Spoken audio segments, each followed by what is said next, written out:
పిలుస్తున్నాడు.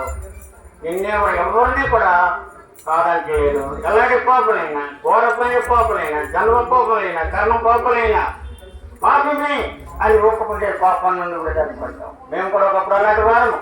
ఈ అన్నవేరు మన చిన్నపిల్లలతో సహా ఆయా ప్రాంతాల నుండి మమ్మల్ని దేవుడు పంపించిన రీతిగా మీ గ్రామానికి వచ్చాము.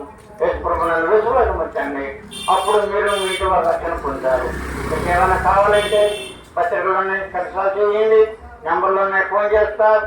కాబట్టి ఈ విధంగా ఇక్కడ రఘపోత మందిరము, అడిపాలెము, గిలగాల మందిరం అని అక్కడ గూడపాలు దయచేసి మీరు మీ కొరకు ప్రార్థన చేసే ముందుకు వెళ్తాము.